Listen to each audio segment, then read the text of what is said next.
I'm back.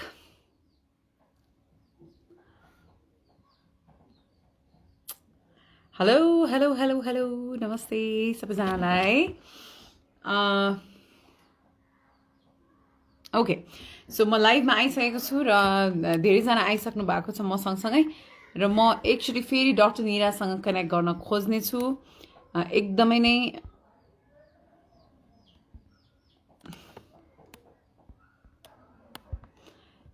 एकदमै नै सबैजना भ्युवर्सले चाहिँ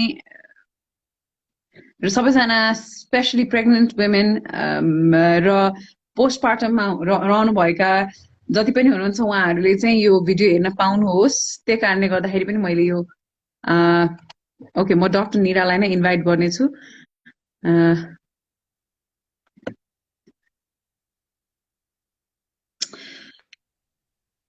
Hello, I think ओके, अहिले अब बेटर छ. मलाई त एकदमै अघि पनि बेटर नै थियो डक्टर साहब. हाम्रो भ्युवर्सहरूलाई कस्तो छ, एकचोटि डक्टर साहबको भोइस कस्तो आइरहेछ भनिदिनु होला. उहाँहरूले भनिदिइहाल्नुहुन्छ. मैले त फोनै स्विच अफ गरेर अन गरेँ, एकचोटि नेटवर्क के इस्यु हो कि भनेर. मेरो पनि अलि फोन नि तातेर के एक्सेसिभ टेम्परेचर देखाएर मैले अफ गर्नु पर्यो के. And I took my daughter. हजुर, यो लाइभमा अलिकति हजुरको फोन हिट हुने प्रब्लम त हुन्छ नै. It's clear now. Great, it's clear now. Yes. Okay, so अहिले मसँग लाइभ सेसनमा इन्स्टाग्रामको डक्टर निरा श्रेष्ठ हुनुहुन्छ, senior gynaecologist, made city hospital मा हुनुहुन्छ. उहाँ चाहिँ यदि यहाँहरूलाई पनि केही किसिमको परामर्श उहाँसँग लिनु छ भने मेडिसिटी हस्पिटलमा डक्टर साहब र डक्टर साहबको ब्रिलियन्ट टिम हुनुहुन्छ.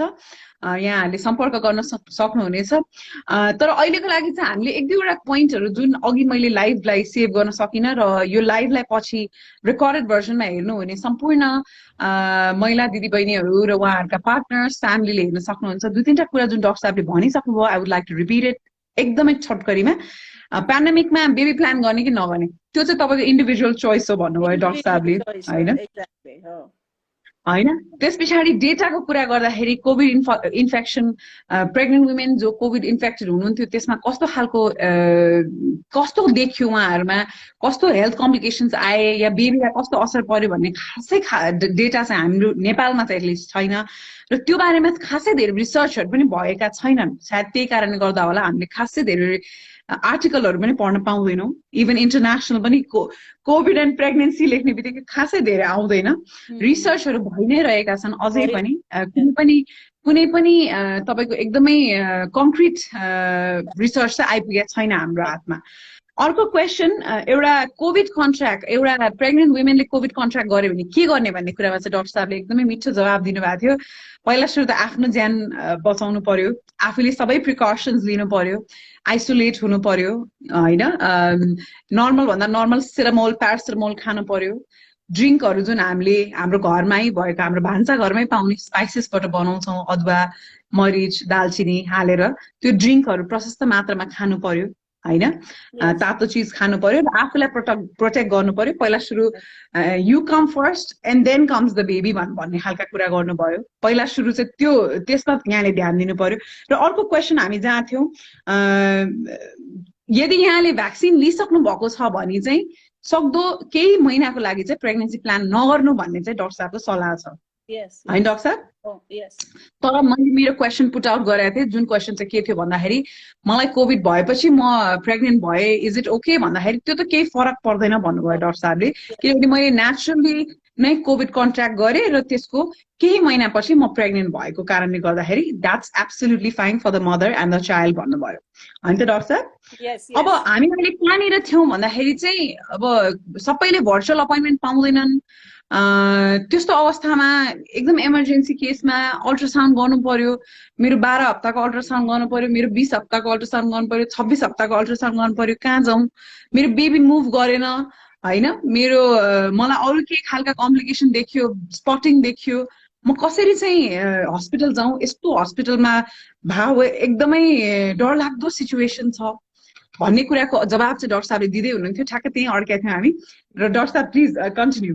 ओके, कस्तो छ भने अब इमर्जेन्सी पर्दाखेरिमा जुनसुकै अस्पताल पनि खुल्लै छ. अब हामीलाई डर चाहिँ लाग्ला जानलाई, हैन तर इमर्जेन्सी पर्दाखेरि सबै प्रिकसन लिएर मास्कहरू डबल लेयर मास्क लगाएर फेस शिल्ड लगाएर आफूले देखाइराखेको डाक्टरसँग सल्लाह गरेर हस्पिटलमा quick in and quick out सक्दो छिट्टो अपॉइन्टमेन्ट लिएर मिलाएर गएर भेटेर छिट्टो बाहिर आइहाल्ने त्यस्तो खालको एउटा सुविधा गरेर मात्रै अस्पताल जानु बेटर हुन्छ तर अब इमर्जेन्सी पर्दाखेरि सिचुएसन जहिले पनि आइडियल हुँदैन अब केलाई चाहिँ हामीले इमर्जेन्सी मान्ने कस्तो बेलामा चाहिँ जसरी भए नि अस्पताल पुग्नै पर्छ र कस्तो बेलामा चाहिँ घरैमा बसेर रेस्ट गर्दा पनि मिल्छ त्यो पनि हामीले पहिलेदेखि छुट्याएर जानिराख्यौँ भने हाम्रो एङ्जाइटी लेभल अलि डर त्रास कम चाहिँ हुन्छ भन्नाले हल्का स्पटिङलाई केही डराइहाल्नु पर्दैन हल्का खालको दुखाइहरूलाई पनि केही डराइहाल्नु पर्दैन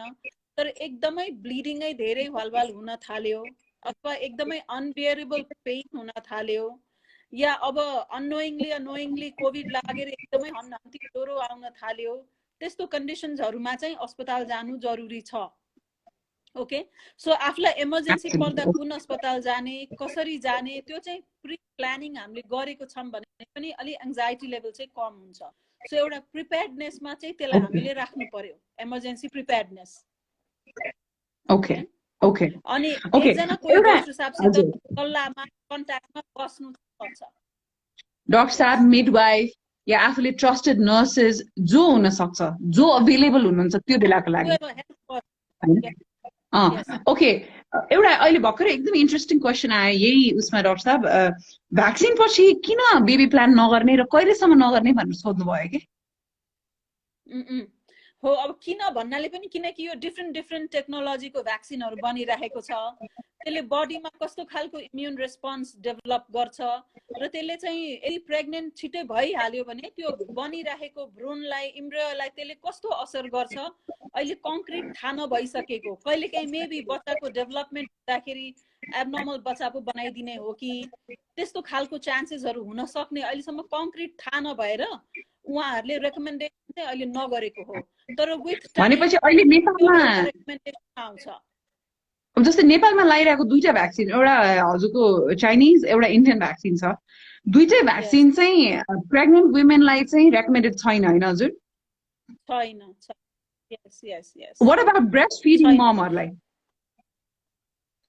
एक्ज्याक्टली ब्रेस्ट फिडिङ ममलाई पनि नदेऊ नै भनिरहेको छ अहिलेसम्म अनि कस्तो गाह्रो छ कि एकातिर हामीले एक्सक्लुसिभ ब्रेस्ट फिडिङ गराउ भन्छौं अर्कोतिर भ्याक्सिन नलिने भन्छौं अलि अप्ठ्यारो सिचुएसन चाहिँ छ हामीलाई पनि तर रेकमेन्डेसन WHO को जे छ हामीले त्यही नै भन्नुपर्ने हुन्छ so it's not recommended for जसले चाहिँ प्रेग्नेन्सी प्लान गरिरहेछ जो प्रेग्नेन्ट हुनुहुन्छ या जसले ब्रेस्ट फिडिङ गराइराख्नु भएको छ त्यस्तो केसमा चाहिँ नट रेकमेन्डेड हो तर विथ टाइम आई थिंक यो रेकमेन्डेसनहरु अलि खुकुलो हुन्छ लाइक अहिले यूएस तिर फाइजर मोडर्नाको भ्याक्सिन त प्रेग्नेन्सीमा नै दिन मिल्छ भन्ने जस्तो कुरोहरु पनि आइसक्यो मैले हजुरलाई के भन्न लाग्यो मेरो साथी पनि डेटाहरु आउँछ होला हजुर मेरो साथी छ बेल्जियममा उसलाई शी इज 17 वीक्स प्रेग्नेन्ट उलाई 13 वीक देखि ट्र्याक गराइरहेछ भ्याक्सिन लिन आऊ भनेर सो युरोपमा त अलरेडी सुरु भइ नै सक्यो ओहो ओ भइसक्यो द्याट्स ओके सो तीनटा कन्डिसनमा तपाईले भ्याक्सिन दिनमा आउँछ होला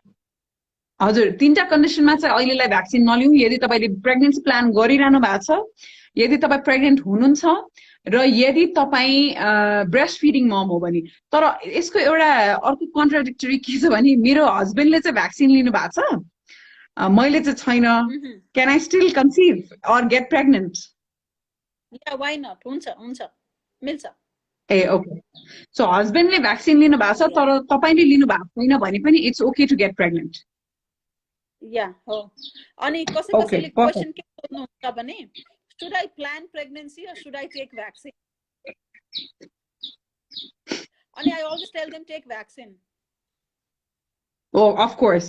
Kinaki yo to life threatening disease. So pregnancy can wait for 3 to 6 months. Absolutely.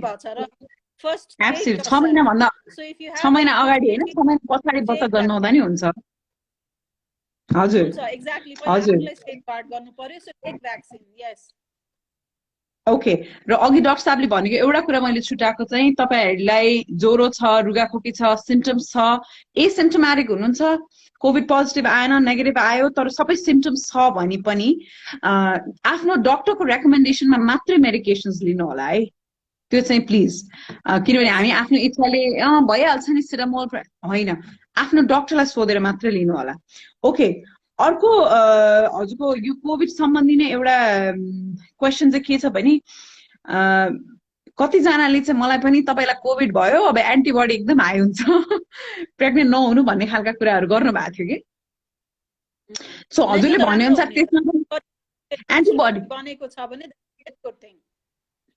so the baby will also be born with the antibody with the high antibody अब एउटा कोभिडको infection पछि maximum 6 महिना 3 to 6 months मात्रै त्यसले immunity protect गरिरहेछ because people are getting infected so त्यो antibody चाहिँ 3 महिनादेखि 6 महिना मात्रै प्रोटेक्सन गरिरहेछ सो बेबीलाई अनफर्चुनेटली त्यति त्यो बेलासम्म एन्टिबडी लेभल त्यति हाई हुँदैन कि it will protect you baby okay okay हजुर हस् अब कोभिड सम्बन्धी नै हो तर जस्तै कतिजना मदर्स जसले चाहिँ भनौँ न बेबी भइसकेको छ पोस्टपार्टममा हुनुहुन्छ ब्रेस्ट फिडिङ हुन्छ बेबीलाई कोभिड कन्ट्र्याक्ट भयो भने चाहिँ के गर्ने सानो बच्चालाई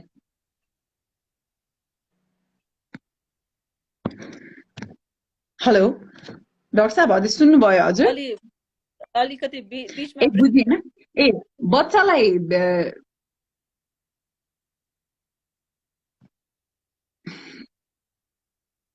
अलिकति नेटवर्कमा एरर आयो फेरि म फेरि एकचोटि अर्को डाक्टर साहबको अर्को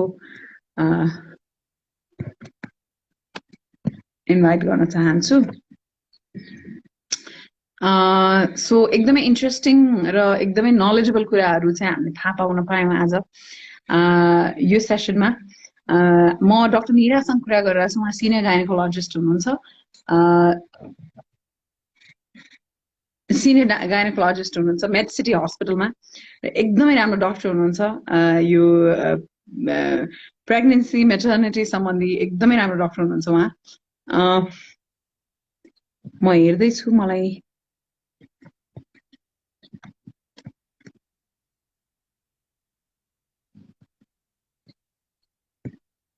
ओके म फेरि उहाँलाई एकचोटि इन्भाइट गर्छु र धेरैवटा क्वेसनको आन्सर्स त हामीलाई आयो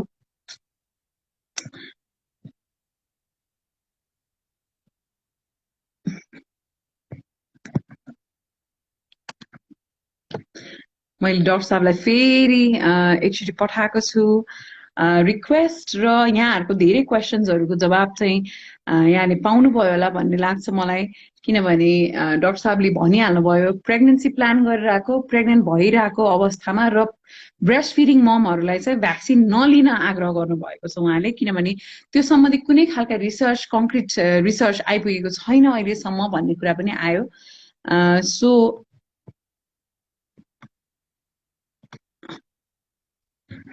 त्यो खालका कुराहरू आएका छन् र यदि तपाईँ pregnant okay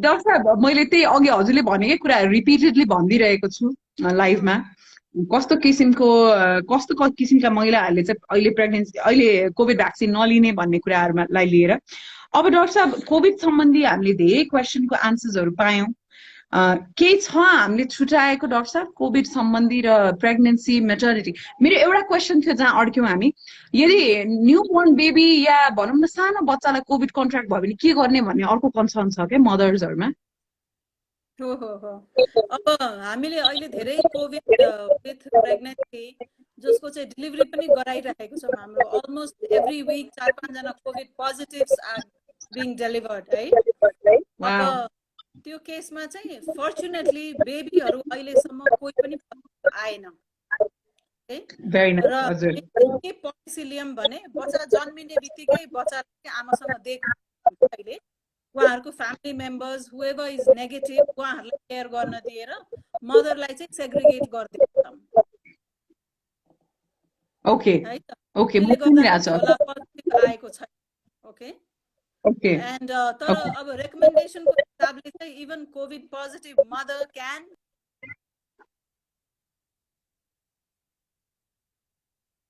with adequate precaution mask लगाएर हजुर हजुरको फेरि इको आयो भनेर भनिरहेछन् भ्युअर्सले हो आवाज अलि बिग्रियो भन्ने खालका कमेन्टहरू आए मैले त सो अहिले त्यो सुन्यो हिसाबले ब्रेस्ट फिडिङ गर्नु पनि एडिक्वेट प्रिकसन लिने भए चाहिँ ओके ओके सो भनेपछि अलराइट भनेपछि बेबीलाई पनि कोभिड कन्ट्र्याक्ट हुने चान्सेस घटाउनको लागि चाहिँ आमाले नै सबैभन्दा धेरै प्रिकसन्स लिनु पर्यो जो चाहिँ सबभन्दा नजिक हुन्छन् baby okay Alright, Dr. Saab, I think I am very much done with the COVID and maternity and pregnancy questions, but there are some common questions जुन चाहिँ म हजुर भएको एडभान्टेज लिइहाल्न चाहन्छु एकदमै कमन अर्को क्वेसन चाहिँ के छ भने सेक्सुअल एक्टिभिटी ड्युरिङ प्रेग्नेन्सी कतिको रेकमेन्डेड हुन्छ वा हुँदैन so sexual activity during pregnancy कुनै स्पेशल कन्डिसनमा बाहेक अरू बेलामा it is recommended It is recommended. Pregnancy, yeah. Kunai complicated pregnancy bahe, then it is recommended. It's okay. Just a low lying placenta haru या अब मदरमा कुनै complication देखियो भने हैन हजुर हो यस यस त्यस्तो बेला चाहिँ भएन अदरवाइज कसैको ब्लिडिङ हुने या लो लाइङ प्लासेन्टाहरुको अलिकति लोकेसन नर्मलहरु हुन्छ या कसैको अरु इश्यूजहरु भइराछ वाटर ब्रेक भएको केसहरु या भजाइनल इन्फेक्सनहरु भइराखेको केसहरुमा हामीले अलि अभोइड गर्नु भन्छौं अदरवाइज इट्स ओके मेरो आफ्नै एउटा पर्सनल क्वेशन पनि छ हजुरलाई जस्तै एकदमै भ्याजिनल डिस्चार्ज हुन्छ नि त प्रेग्नेन्सीको बेला त्यो भ्याजिनल डिस्चार्ज हो कि एमनियोटिक फ्लुइड हो भनेर कसरी थाहा पाउँ डाक्टर साहब तो अब त्यसको नेचर फरक छ if it is vaginal discharge then it will be kind of sticky अनि बाक्लो खालको mucus type हुन्छ okay yellowish color yellowish color it will only soak your undergarment बाहिरको garments हरु soak गर्दैन हैन तर if it is a water break भएको हो भने चाहिँ it will be like पिसाब गए जस्तो पातलो पानी and it might soak your outer garments also so त्यहाँनिर डिफरेन्स हुन्छ however कहिलेकाहीँ चाहिँ एकदमै कन्फ्युजिङ हुन्छ आफुलाई डाउट लागेको कन्डिसनमा you consult your doctor and doctorले बताइदिन्छ what it is okay अर्को एकदमै इम्पोर्टेन्ट क्वेसन चाहिँ के छ भने अब अहिले हाम्रो गर्ल्स टिनेजर्सदेखि नै टिनेजर गर्ल्सदेखि त्यस पछाडि अब भनौँ न अलि अझै 20s 30s को वुमेनहरुमा एकदमै आइपिलहरु लिने र हजुरको बर्थ कन्ट्रोल पिल चाहिँ पहिलेदेखि फर्स्ट बेबी हुनुभन्दा अगाडिदेखि नै लिने किनभने they want to take their own time हैन आफू रेडी छैन भन्ने अवस्थामा लिने एकदमै देखाएको छौँ हामीले के त्यसले गर्दाखेरि पछि हजुरको प्रेग्नेन्सी प्लान गर्दाखेरि केही खालका कम्प्लिकेसन्स आउन सक्छन् भन्ने एउटा एकदम कमन क्वेसन छ हो त्यो हामीले पनि धेरै जस्तो हामीले ओपिडी भेट्ने हो हैन त्यो क्वेशन अब आइपिल त म रेकमेन्ड गर्दिन त इमर्जेन्सी कन्ट्रासेप्टिभ पिल्स हजुर okay so can you mute your volume when I am speaking त्यसले इको आउँदैन okay yes so yeah I think this better so IPL is not recommended हैन IPL भनेको एकदमै emergency सिचुएसनमा once in a while लिनु ठिकै हो तर कतिले चाहिँ के गर्छन् भने रेगुलर कन्ट्रासेप्सन नलिने अनि IPL मात्र युज गर्ने अनि त्यसले चाहिँ धेरै कम्प्लिकेसन आउँछ एक त IPL is not very safe also के IPL लिदा लिदै पनि अनवान्टेड प्रेग्नेन्सी हुने चान्सेस एकदम बढी हुन्छ अनि त्यो बाहेक आइपिल लिदा लिदै कहिलेकाहीँ प्रेग्नेन्ट भयो भने पनि त्यो चाहिँ एक्टोपिक प्रेग्नेन्सी पाठेघरमा नबसेर ट्युबतिर बस्ने त्यसको चान्सेसहरु एकदम बढ्छ त्यही भएर I pill is not recommended as a regular form of contraception तर जुन नर्मल अरु पिल्सहरु लिन्छ त्यो चाहिँ धेरै जसो हाम्रो सोसाइटीमा मिथ चाहिँ के छ भने पिल्स लियो भने पछि इन्फर्टिलिटी हुन्छ पछि कन्सिभ गर्न गाह्रो हुन्छ भनेर मिथ छ and as I said it's a myth it's not true है, यो सत्य कुरा चाहिँ होइन। अब अहिले यङमै बिहा भएको हुन्छ, करियर बनाउनु पर्छ, 3, 4, 5 इयर्सको ग्याप गर्नु छ भने यङ कपल, न्युली म्यारिड कपलको लागि कन्ट्रासेप्टिभ पिल यदि केही कन्ट्राइन्डिकेसन भनेको लिनै नमिल्ने कन्डिसन्सहरू 1-2 हुन्छ, त्यो छैन भने चाहिँ it's actually ideal form of contraception young कपल्सहरूको लागि पिल्स, यसकारण लिन मिल्छ त्यो। ओके, एक्चुअली हजुरको यो आइडिया काम लाग्यो, मैले म्युट गरेर हजुरको भोइस एकदमै क्लियर आयो। सो कतिजनाले फेरि पनि रिपिटेडली क्वेसन सोधिरहनु भएको छ, जुन मैले डाक्टर साहबलाई सोधिसकेको छु। वान्स म डाक्टर साहबलाई बिदा गरिसकेपछि सबै पोइन्टहरू फेरि यहाँहरूलाई रिपिटेडली भनिदिने छु डेफिनेटली। Please stay tuned. र यो इन्स्टाग्राम लाइभ चाहिँ मैले मेरो स्टोरीमा पनि हाल्नेछु, सो यहाँले हेर्नु सक्नुहुनेछ। मेरो अर्को क्वेसन एकदमै कमन आएको चाहिँ के हो भने डाक्टर साहब, how difficult it is to conceive after going through few miscarriages भन्ने कुराहरू छ। किनभने अहिले पिसिओडी हजुरको है, थाइरोइड, त्यस पछाडि अरू धेरै कारणहरूले गर्दाखेरि पनि मिसक्यारेजेसहरू कस्तो सुनिन्छ होइन। मिसक्यारेज भयो मेरो यति विक्समा, कसैको 8 विक्समा, 12 विक्समा, कसैको त हजुरको 22 विक्ससम्म पनि भइरहेको हुन्छ। त्यो बारम्बार मिसक्यारेजले चाहिँ कस्तो खालको असर गर्छ होला एउटा वुमेनको हेल्थमा? सो अब मिसक्यारेज हुनु भनेको 100 जना महिला या भनौँ न कपलले प्रेग्नेन्ट हुनु भएको छ भने 15, 20 अप टु 25% केसेस पनि नरहन सक्छ। It may not continue till term है। यो एकदमै कमन चिज हो, पहिलादेखि नै हुने हो। अहिले हामी सबै बढी अवेर भएको छौँ, थाहा हुन्छ, अलि एङ्जाइटी भएको, तर जतिजना कन्सिभ गर्यो त्यो सबै प्रेग्नेन्सी 9 महिनै पुग्दैन, अगाडि नै अबर्सन हुने, मिसक्यारेज हुने, तुइने भन्छौँ जुन हाम्रो नेपाली ल्याङ्ग्वेजमा, द्याट इज प्रिटी कमन है। सो एकचोटि हुनलाई हामीले त्यति नआतिनुस् भन्छ, किनकि कसैको एकदमै प्लान गरेको प्रेग्नेन्सी हुन्छ, कहिलेकाहीँ यस्तो अनफर्चुनेट इभेन्ट्सहरू हुँदाखेरि एकदमै एङ्जाइटी फ्यामिलीमा, फ्यामिली मेम्बर्समा सबैलाई हुन सक्छ।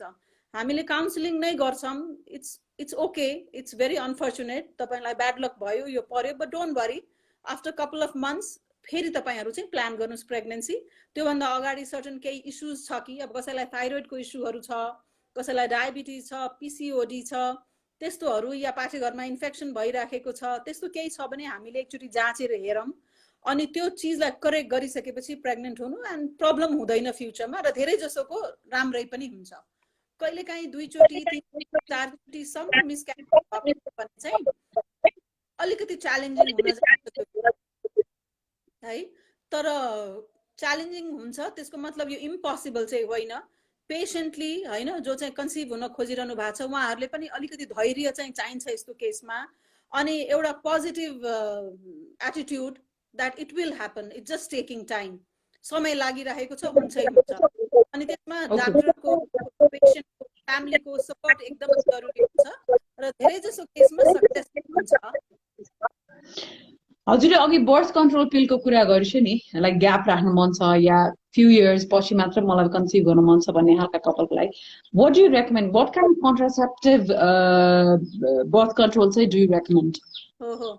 अब यङ कपल कन्ट्रासेप्सन औषधिहरू लिन नमिल्ने खालको छैन भने जुन पिल्स हुन्छ नि, पिल्स जुन नर्मल कम्बाइन्ड कन्ट्रासेप्टिभ पिल्स भन्छौँ, त्यो राम्रो हुन्छ, त्यसको धेरै फाइदाहरू छ।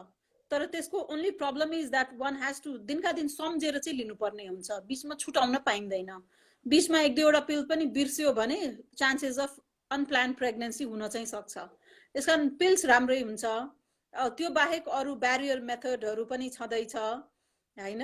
अब कसैले त फर्स्ट टाइमै कपटी भन्ने इन्ट्रायुट्राइन डिभाइसहरू पनि पाउँछ, अल्दो हामीले एउटा पनि बच्चा नभएकोलाई सकेसम्म युज नगर्नुहोस् भन्छौँ, बट अगेन गर्छु भन्नेलाई इट्स नट अ टोटल कन्ट्राइन्डिकेसन भनेको लिनै मिल्दैन भन्ने चाहिँ होइन। तैपनि हाम्रो फर्स्ट प्रेफरेन्समा चाहिँ पर्दैन। फर्स्ट प्रेफरेन्स चाहिँ युजुअली त्यो कन्ट्रासेप्टिभ पिल्स नै हो। हजुर डाक्टर साहब, अर्को एउटा एकदमै कमन आइरहेको क्वेसन चाहिँ के छ भने, सी सेक्सन गरिसकेको फर्स्ट बेबी चाहिँ सी सेक्सन भएको वुमेनहरूले चाहिँ त्यस पछाडि चाहिँ नर्मल डेलिभरीबाट बच्चा हुने कतिको पोसिबिलिटी हुन्छ भन्ने खालका क्वेसन सोध्नु भएको छ। अब पहिलो सी सेक्सन कुन कारणले भयो त्यसमा चाहिँ धेरै फरक पर्छ। अब पहिलो सी सेक्सनै चाहिँ आमाको जुन पाउने ठाउँ हुन्छ पेल्भिक बोनहरू न्यारो भएर सानो भएर भएको हो भने अभियसली सेकेन्ड टाइम पनि त त्यो ठाउँ सानै हुन्छ, सेकेन्ड टाइम पनि त नर्मल डेलिभरी गराउनलाई रिस्की नै हुन्छ। सो त्यसलाई हामीले केफलोपेल्भिक डिस्प्रोपोर्सन भन्छौँ, सीपीडी भन्छ हाम्रो मेडिकल टर्ममा। त्योहरू हो भने चाहिँ सेकेन्ड टाइम पनि युजुअली सिजेरियन नै रेकमेन्ड गरिन्छ र सिजेरियन नै हुन्छ। हाउएभर फर्स्ट प्रेग्नेन्सी चाहिँ तपाईँको सिजेरियन डेलिभरी हुनुको कारण चाहिँ बच्चालाई फिटल डिस्ट्रेस भन्छ, बेबीको धड्कनहरू गडबड भएर तुरुन्तै इमर्जेन्सी बच्चा निकाल्नु परेको, अथवा त्यस्तै सालहरू तल भएर नर्मल डेलिभरी गराउन नसकेको, या कहिलेकाहीँ बच्चा उल्टो छ फर्स्ट प्रेग्नेन्सीमा ब्रिच प्रेजेन्टेसन भन्छौँ, उल्टो भएको कारणले गर्दाखेरि चाहिँ पहिलो बच्चा अपरेसन गरेर जन्माउनु परेको हो भने चाहिँ सेकेन्ड प्रेग्नेन्सीमा यदि सबै चिज फेभरेबल छ भने नर्मल डेलिभरी ट्राई गर्न सकिन्छ। र धेरै जसो केसमा यदि पेसेन्टली हामीले अलिकति कम्प्लिकेसन चाहिँ हुन सक्ने चान्सेस छ है, तर पनि हामी मिलेर अगाडि बढौँ, केही इस्युज आएछ भने तुरुन्तै सिजेरियन गरौँला, नभए let's try for normal delivery भनेर गर्दाखेरि सिजेरियन सेक्सन पछि पनि नर्मल डेलिभरी गराउनै नमिल्ने होइन, कतिपय केसमा हामीले गराइ पनि राखेको हुन्छौँ। तर यसमा अगेन टिम वर्क हुन्छ कि कति कस्तो हुन्छ भने पहिलो सिजेरियन हो, सेकेन्ड त म रिस्क 0.1% पनि रिस्क लिन्न, मलाई त सेफ डेलिभरी चाहिन्छ, मलाई प्लान्ड डेलिभरी चाहिन्छ भन्दा धेरै जसो उहाँहरू सिजेरियनमै एन्ड अप चाहिँ हुन्छ। तर some of us wants to take that challenge होइन, हेरौँ न त, ट्राई गरौँ, भएन भने मात्रै सिजेरियन गरौँला भन्ने केसमा हामीले ट्राई गर्न सक्छौँ र सक्सेसफुल भइरहेको पनि हुन्छ after first caesarean. That is so good to know. अर्को एउटा हजुरको एपिड्युरल जुन अहिले चाहिँ अब भनौँ न नेपालमा पनि इन्ट्रोड्युस भइसकेको छ, केही समय भइसक्यो एपिड्युरल। एपिड्युरल भनेको चाहिँ हामीलाई हेरिरहनु भएको जति पनि भ्युवर्स हुनुहुन्छ, मेरो फलोवर्सहरूलाई थाहा छैन भने एपिड्युरल चाहिँ पेन कम गर्ने इन्जेक्सन हो, मैले बुझे अनुसार डाक्टर साहब, पेनलेस डेलिभरी, पेन कम गराइदिने हो। एपिड्युरलको साइड इफेक्ट चाहिँ के छ डाक्टर साहब?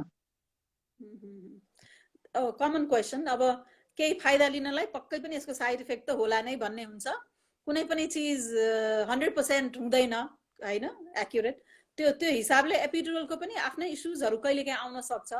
यसको लागि एकदमै ट्रेन्ड टिम वर्क छैन, किनकि यो एपिड्युरल लगाउने टिमै एनेस्थेसियोलोजिस्ट भन्छौँ होइन, त्यो डिपार्टमेन्टै छुट्टै हुन्छ, उहाँहरूलाई पनि यो अब्स्टेट्रिक एनाल्जेसिया भन्छ यसलाई, एपिड्युरल लगाउने हुन चाहिँ सक्छ। तर ट्रेन्ड युनिट छ, स्किल्ड म्यान पावर छ भने युजुअली त्यस्तो मेजर साइड इफेक्ट्सहरू छैन। कहिलेकाहीँ चाहिँ अब इन फ्यु पर्सेन्टेज एपिड्युरल लगाउँदै पनि पेन त मेरो जाँदै गएन, I am still experiencing pain भनेको failure of the procedure. Epidural लगाए चल्दा ओर्दाखेरि त्यो क्याथेटर हुन्छ, एउटा सानो पाइप जस्तो हालेको हुन्छ, त्यो फुस्क्यो या डिस्प्लेस भयो, जसले गर्दाखेरि चाहिँ कत्रो आश लागेको थियो एपिड्युरल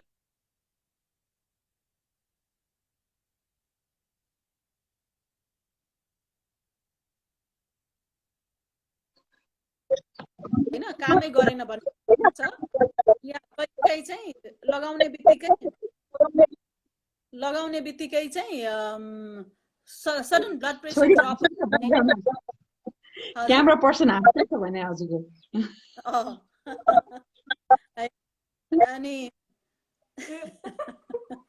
अनि ब्लड प्रेसरहरूको ड्रप हुने इस्यु हुने, तर त्यो सबै म्यानेजेबल सानो खालको कम्प्लिकेसन्स हो, मेजर इस्यु हुँदैन। कहिलेकाहीँ लगाइसकेपछि लास्टतिर पोस्ट लाइक 1-2 हप्तासम्म त्यो प्रिक गरेको ठाउँ जहाँबाट इन्जेक्सन लगाइन्छ नि त्यो ठाउँ अलिकति दुख्ने, कसैले अलिक कम्मर दुख्यो भन्ने कसैको कम्प्लेन्स आउँछ। र धेरै जसोको चाहिँ मेरो त ढाड पछिसम्म दुख्यो, फलानाको पछिसम्म दुख्यो भन्ने खालको लङ टर्म इफेक्टको कुरो आउँछ।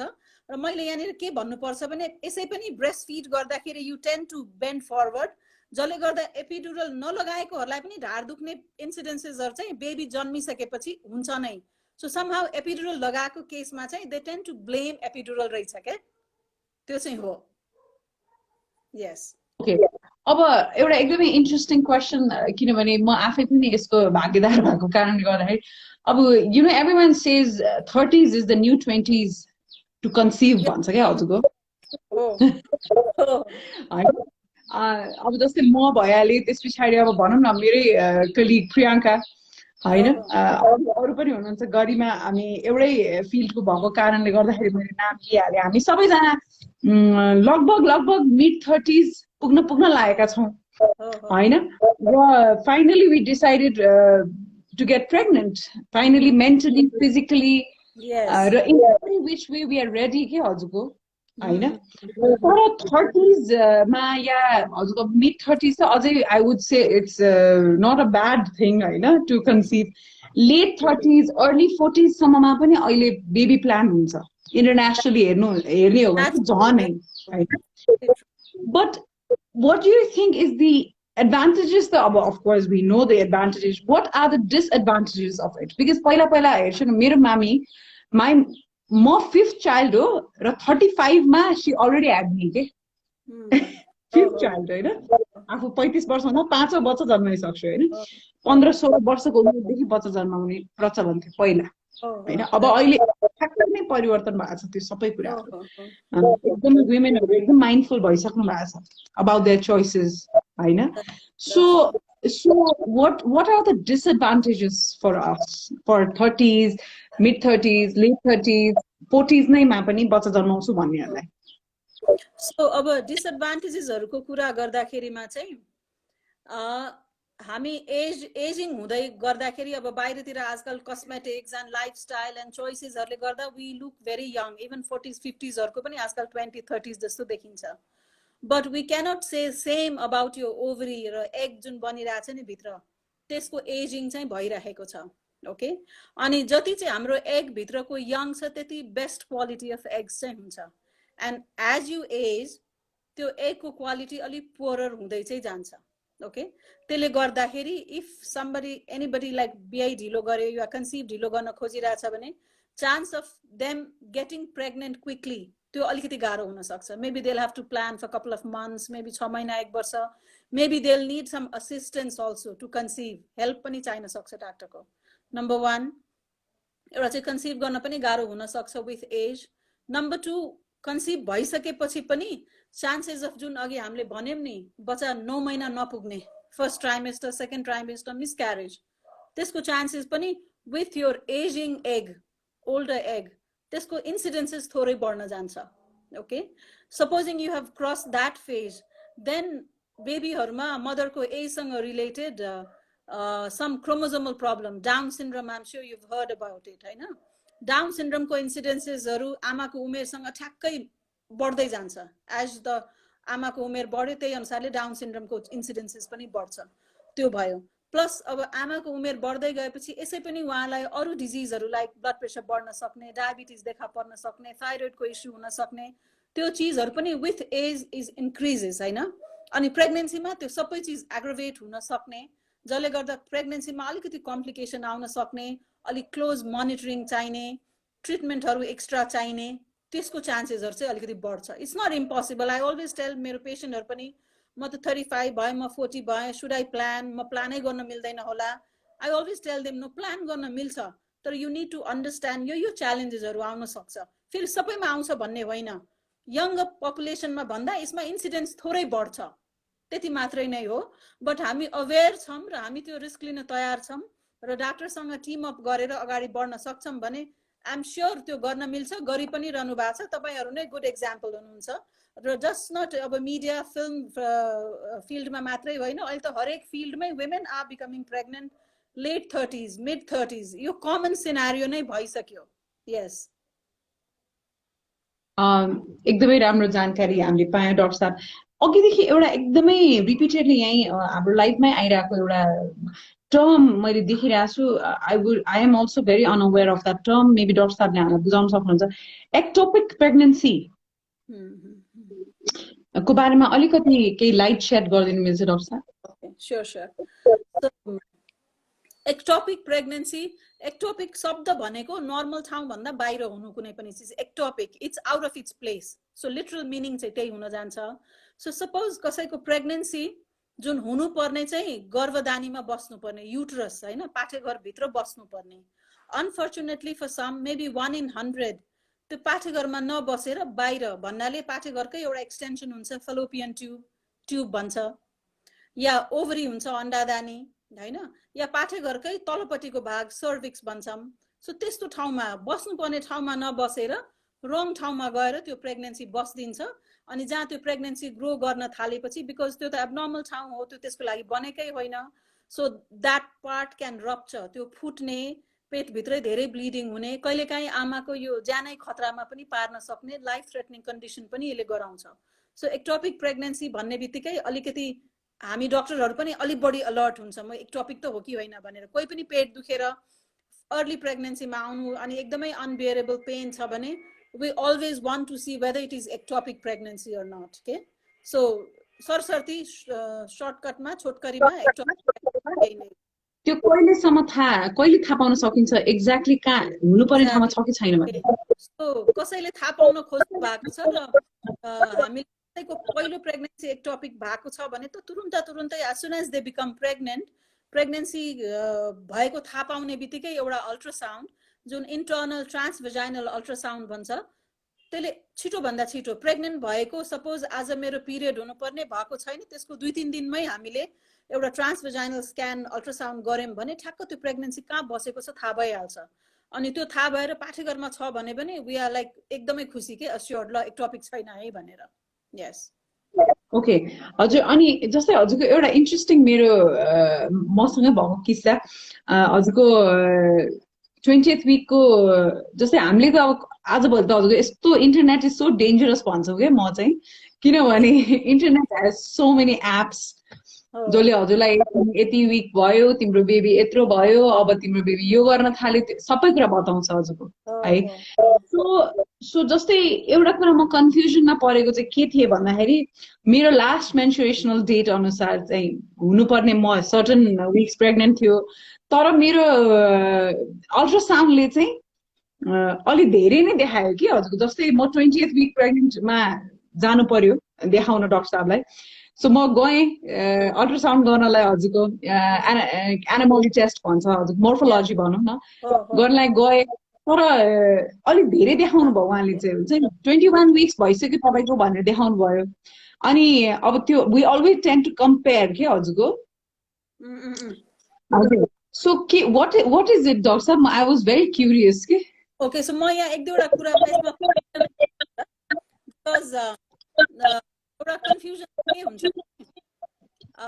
पिरियड हामीले चाहिँ प्रेग्नेन्सी कति विकको भयो भनेर काउन्ट गर्ने चाहिँ कहिलेबाट भने फर्स्ट डे अफ यो लास्ट मेन्स्ट्रुअल पिरियड भनेको पिरियडको दिनबाटै हामीले काउन्ट गर्छौँ। ओके, तर एक्चुअली कन्सिभ हुने भनेको चाहिँ पिरियड भएको कसैको 28-30 डेजको साइकल हो भने पिरियड भएको 2 weeks पछि बल्ल एक्चुअली यु कन्सिभ होइन। सो हामीले हेर्दाखेरिमा सपोज कसैको मिस्ड पिरियड भयो, पिरियड हुनुपर्ने 2 हप्तापछि उहाँहरू आउनुभयो, so literally actually 1 month pregnant, that is 4 weeks, but first day of last menstrual period हाम्रो मेडिकल सिस्टममा चाहिँ 6 weeks pregnant. नाउ कसैको घरमा चाहिँ के हुन्छ भने husbands were abroad, they just came back 4 weeks ago and ultrasound shows they are 6 weeks pregnant.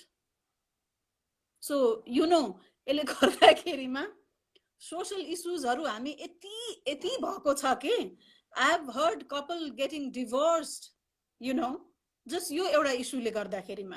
So यहाँनिर चाहिँ मैले यही एउटा प्लेटफर्म पाएँ, मैले I want to make every one aware of it. Actually हामीले 6 weeks प्रेग्नेन्ट भन्दा एक्चुअली चाहिँ 4 weeks प्रेग्नेन्ट मात्रै भएको हो, तर हाम्रो सिस्टम, हाम्रो अल्ट्रासाउन्ड सबै चिज कुन तरिकाले बनेको छ भने it counts from the first day of यो लास्ट मेन्स्ट्रुअल पिरियड। ओके, त्यो भयो एउटा issue.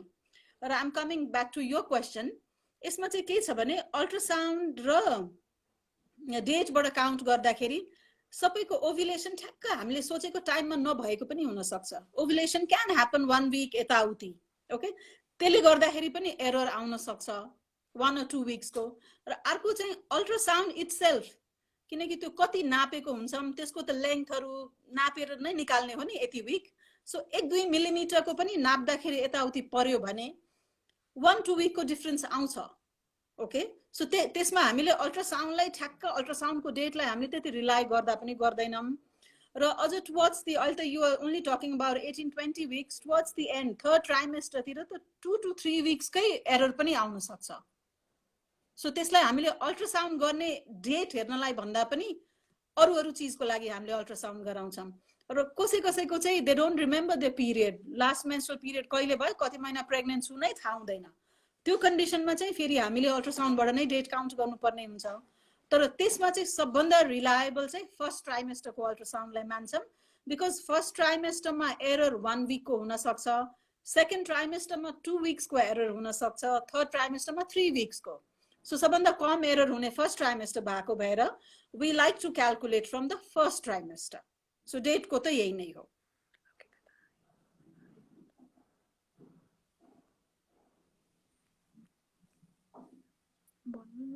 I can't hear you. I can't hear you.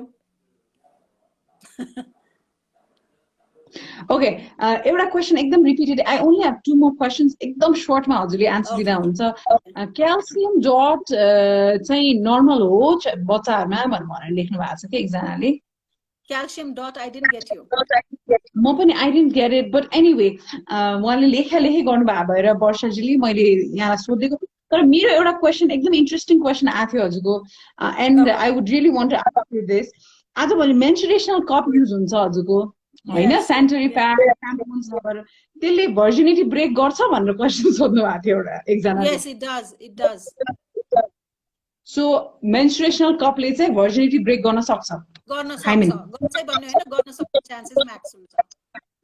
Okay, अर्को एउटा लास्ट क्वेसन चाहिँ हजुरको, जस्तै मलाई आफैलाई पनि थाइरोइड छ, म थाइरोइडको मेडिकेसन्स पनि लिइरहेको छु हजुरको। इनफ्याक्ट मेरो प्रेग्नेन्सी पछि नै मैले थाइरोइडको मेडिसिन स्टार्ट गरे हो, बिकज मेरो थाइरोइड चाहिँ लेजी थाइरोइड भन्नुहुन्थ्यो डाक्टर डिनाले। सो विच हजुर हाइपोथाइरोइड जुन मेरो लागि चाहिँ इनफ थियो, बट मेबी बेबीको लागि नहुन सक्छ भनेर लो डोजमा राख्नुभयो। सो हजुरको युरिक एसिड थाइरोइडिजम हैन, पिसिओडी छ, तर अब भनौँ न प्रेग्नेन्ट हुँदाखेरि चाहिँ त्यसलाई कसरी ह्यान्डल गर्ने भनेर भन्नुभएको छ। मेडिकेसन्सहरूले बच्चालाई के एफेक्ट त गर्दैन भन्ने खालको क्वेसन छ। ओके, सो थाइरोइडको कुरा गर्दा एकदमै कमन छ हैन। र नाउडेज हामीले प्रेग्नेन्सीमा सबैको फर्स्ट भिजिटमै एउटा थाइरोइडको टेस्ट चाहिँ गरिहाल्छौँ। र थाइरोइड अघि पछिको लागि नर्मल भए पनि प्रेग्नेन्सीमा चाहिँ we really want thyroid strict control. So like in your case, I think तपाईँको केसमा नि त्यही भएको, एकदमै टाइट कन्ट्रोल राख्न खोज्दाखेरि बेबीको आउटकम, उसको मेन्टली इन्टेलेक्चुअल डेभलपमेन्ट हुन्छ नि, त्यो बेस्ट हुन्छ भनेर थाइरोइड चाहिँ हामीले ट्रिट गरिहाल्छौँ।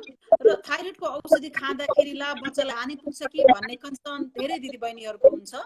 युजुअली हामीले सेफ औषधि नै दिने गर्छौँ। र थाइरोइडलाई कन्ट्रोल गर्यो औषधि खाएर पनि भने त्यसले गर्दा बच्चालाई अझ राम्रो बनाउँछ। थाइरोइड औषधि नखाँदा बरु अझ हानि पुग्छ बच्चालाई, त्यही भएर थाइरोइड लिनुपर्छ। ओके, त्यो बाहेक अब युरिक एसिडहरूको कुरो चाहिँ अब प्रेग्नेन्सीमा एउटा स्पेसल कन्डिसन हुन्छ जुन चाहिँ प्रेग्नेन्सीमै ब्लड प्रेसर बढ्ने, यसलाई प्री क्ल्याम्सियाहरू भन्छौँ। त्यो कन्डिसनमा चाहिँ युरिक एसिड कहिलेकाहीँ बढ्न जान्छ। त्यो कन्डिसनमा ब्लड प्रेसरको कारणले गर्दाखेरि त्यो युरिक एसिड पनि बढेको र त्यसले गर्दा बच्चाको ग्रोथहरूमा पनि इस्यु ल्याउन सक्ने हुन्छ। त्यही भएर त्यो चाहिँ कन्डिसन हेरेर ब्लड प्रेसर म्यानेजमेन्ट गर्ने अनि डायट्री रेस्ट्रिक्सन्सहरू गर्ने, त्यो सबै गरेर युजुअली म्यानेज गर्न सकिन्छ प्रेग्नेन्सीमा। अनि there was another question, thyroid, uric acid and र त्यही हजुरको पिसिओडी भइसकेपछि पिसिओडी भइसकेपछि एक त कन्सिभ गर्न गाह्रो हुन्छ। कन्सिभ भइसकेपछि पनि युजुअली अब डायबिटिजहरू प्रेग्नेन्सीमा देखा पर्न सक्ने, कसैको पिसिओडी थियो भने त्यो चान्सेसहरू बढी हुन्छ। अभियसली कन्सर्न डक्टरले डायबिटिजको टेस्टहरू टाइममा गरेर चाहिन्छ भने डायबिटिजको औषधिहरू पनि सुरु गरेर त्यसलाई कन्ट्रोल गर्न सकिन्छ। यस, मेरो एउटा मैले एकदमै कन्सर्न भएको कुरा मलाई ठ्याक्क दिमागमा आइहाल्यो हजुर यहाँ भएकै बेलामा। जस्तै 20th week पछि हजुरको एकदमै उत्तानो सुत्नुहुन्न, स्टिल बर्थको चान्सेस धेरै हुन्छ भनेर भन्छ नि, is it true? It's true. What happens is your belly is growing, हैन, पाठेघर यत्रो पाठेघर ठुलो भयो, and when you're lying down on your back, त्यो पाठेघरले के गर्छ भने हाम्रो मेजर ब्लड भेसल्सहरू जुन शरीरमा रगत पुरै ठाउँमा डिस्ट्रिब्युट गर्छ नि, त्यो चाहिँ हाम्रो ठ्याक्क यो पछाडि भर्टिब्रल कलम हुन्छ नि, त्यहाँ ठुल्ठुलो ब्लड भेसल्स हुन्छ। अनि when you lie down, त्यो बढिरहेको पाठेघरले त्यो ब्लड भेसल्सलाई थिच्न सक्छ। जसले गर्दाखेरिमा जुन ब्लड सर्कुलेसन नर्मल तरिकाले बडीमा हुनु पर्थ्यो अनि त्यही ब्लडबाट बेबीलाई पनि जाने हो नि त। सो बेबीमा जाने ब्लड पनि कमी भएर बेबीको ग्रोथमा प्रब्लम आउने, कहिलेकाहीँ सडनली बेबी स्टिल बर्थहरू हुने चान्सेस पनि हुन्छ। त्यही भएर हामीले हरेकचोटि never on your back, never on your back भनिरहेको हुन्छौँ। जहिले पनि लेफ्टतिर नै सुत्ने हो, कहिलेकाहीँ राइटमा नि पर्न मिल्छ किनकि एउटै पोजिसनमा गाह्रो हुन्छ। अब कसैले चाहिँ के भन्नुहुन्छ, सुतेको बेलामा चालै पाउँदिनँ म त ब्याकमा जाँदो रहेछु डाक्टर साहब भनेर। So you can use your pillows. आजकल प्रेग्नेन्सी पिलोहरू पनि पाउँछ, होइन भने हाम्रो नर्मल भएकै पिलोहरू एउटा आड जस्तो लगाएर त्यो अलि कसन चाहिँ लिनुपर्छ। यस। र हजुरको यो मिसक्यारेजको कुरामा एउटा कुरा मलाई एकदमै थाहा पाउनु मन थियो डाक्टर साहब। हुन त मैले अब अफकोर्स मैले भने internet is dangerous, sometimes it gives you correct information, sometimes it just confuses you, होइन? मिसक्यारेज चाहिँ कति हप्तासम्म हुन सक्छ? मिसक्यारेज बाई डेफिनेसन अब 22 विक्ससम्म हुनेलाई चाहिँ हामीले मिसक्यारेज भन्छौँ। र त्यसपछि पनि इफ सेम थिङ ह्यापन्स त्यसलाई हामीले स्टिल बर्थ अथवा इन्ट्रायुट्राइन फिटल डेथहरू भन्छ। प्रोसेस त्यही नै हो, baby dies inside your uterus. If it happens before 22, कुनै बुकहरूमा 24हरूको विक्स पनि छ लिमिटेसन, केही वर्ष अगाडिसम्म 28 विक्स पनि भनिन्थ्यो। तर अहिले अब बेबी 22 विक्सको पनि जन्मेपछि बाँच्न सक्छ भने भएर त्यो कट अफ पोइन्ट चाहिँ 22 विक्सलाई राखेको हो। सो 22 विक्सको अगाडि भयो भने the same process is called miscarriage भने 22 विक्स पछाडि चाहिँ हामीले it can still happen after 22 weeks, 26, 28, it can happen any time. तर chances of miss is highest in first trimester, त्यसपछि रिस्क एकदमै कम भएर जान्छ। Alright. Thank you so much, Dr. Neera. Thank you so much. I'm so privileged and blessed to have this conversation with you. Honestly, मेरो फलोवर्सहरूले पठाउनु भएको questions त मैले राखेँ, कति क्वेसन्स सायद राख्न सकिनँ पनि होला, माफी चाहन्छु टु अल माई फलोवर्स जसको क्वेसन्स सायद मैले यहाँ समेट्न सकिनँ। तर डेफिनेटली अर्को फेरि कुनै यो विक अर्को हप्ता डाक्टर निरासँग जहिले टाइम हुन्छ हामी उहाँसँग फेरि पनि इन्टरेक्ट गर्न सक्नेछौँ। डाक्टर निरासँग कहाँ भेट्न सक्छु भनेर धेरैजनाले मलाई यहाँ मेसेज देखिरहेको छु मैले। डाक्टर निरा चाहिँ मेडिसिटी हस्पिटल भैँसपाटीमा रहेको मेडिसिटी हस्पिटलमा चाहिँ सिनियर गाइनोकोलोजिस्ट हुनुहुन्छ। She is got a brilliant team there र यहाँले चाहिँ डाक्टर निरासँग त्यहाँ नै गएर अपोइन्टमेन्ट लिन सक्नुहुन्छ। र अहिले पेन्डेमिकको बेलामा चाहिँ अब जान डर लागेको छ भने भर्चुअल पनि उहाँसँग भर्चुअली पनि अपोइन्टमेन्ट लिएर यहाँहरूले आफ्नो क्वेरिज राख्न सक्नुहुन्छ। र प्रेग्नेन्सी मलाई चाहिँ एउटा सजेसन कस्तो लाग्छ भने मलाई चाहिँ प्रेग्नेन्ट भइसकेपछिको स्याहार सुसार या आफूलाई गर्ने केयर त छँदैछ, तर तपाईँहरू यदि कोही पनि महिला अहिले हामीलाई हेरिरहनु भएको छ र प्रेग्नेन्ट हुने प्लान गर्दै हुनुहुन्छ भने प्रेग्नेन्सी भन्दा अगाडिदेखि नै you have to be prepared for a lot of physically, mentally, emotionally तपाईँ रेडी हुनुपर्ने हुन्छ। र त्यसको लागि तपाईँले एक्सपर्टको सल्लाह लिनुपर्ने हुन्छ, न्युट्रिसनिस्टदेखि लिएर तपाईँको बडीको फिटनेस लेभलदेखि लिएर सबै कुरा चाहिँ इट रियली म्याटर्स जस्तो लाग्छ मलाई है। अब पहिला हाम्रो आमाहरू कस्तो काम पनि गर्नुहुन्थ्यो, सबै कुरा गर्नुहुन्थ्यो, हामी अलिकति लेट ब्याक भएका छौँ। त्यो कारणले गर्दाखेरि पनि pregnancy different kind of pregnancy हामी देख्न पाएका छौँ। र अघि डाक्टर साहबले भन्नुभयो जस्तै 30s मा 40s मा को कम्प्लिकेसन्सहरू किन आउँछ त भन्ने कुराहरूलाई पनि प्रष्ट पारिदिनु भएको थियो। So thank you so much doctor Nira. I really hope I really hope to talk to you again. फेरि पनि एक्चुअली यहाँसँग यस्तै खालका सेसन गर्न पाऊँ। र जति पनि फलोवर्सहरू हुनुहुन्छ डाक्टर निरालाई इन्स्टाग्राममा वा फेसबुकमा फलो पनि गर्न सक्नुहुनेछ। उहाँले कस्तो इन्फर्मेटिभ कुराहरू हालिरहेको हुनुहुन्छ आफ्नो फेसबुक इन्स्टाग्राममा चाहिँ डाक्टर साहब अलिकति एक्टिभ हुनुहुन्न, तर म रिक्वेस्ट गर्न चाहन्छु डाक्टर साहब धेरै थुप्रै यहाँका पेसेन्टहरू पोटेन्सियल प्रेग्नेन्ट वुमेनहरू हुनुहुन्छ। सो उहाँहरूको लागि पनि आई रियली रिक्वेस्ट यु हजुर इन्स्टाग्राममा पनि अलिकति एक्टिभ भइदिनु पर्यो। मैले एउटा कुरा राख्नु पर्दा मैले बीचमा केही दिन अगाडि मेरो फेसबुक इन्स्टा सबै डिलिट गरेको थिएँ। I wanted to be off all the social media. अनि अहिले बीचमा फेरि निड पनि फिल भएर मैले गरेको, तर I am not very active. Hazir, Hazir. So anyway, thank you so much, Dr. Saab. Thank you, Thoru, for being the cameraman. Yes. No. Yes. She's shy. Thank you so much, Thank you. teacher. रमाइलो भयो बीच बीचमा अलिकति हिकअप्सहरु आयो technological हिकअप्सहरु But that's रमाइलो भयो thank you, Hazir. We will anyway chat. Ani, I'll see you soon. Thank you. Bye. Bye. Bye. Bye. Dr. Neera's live session was so fruitful. My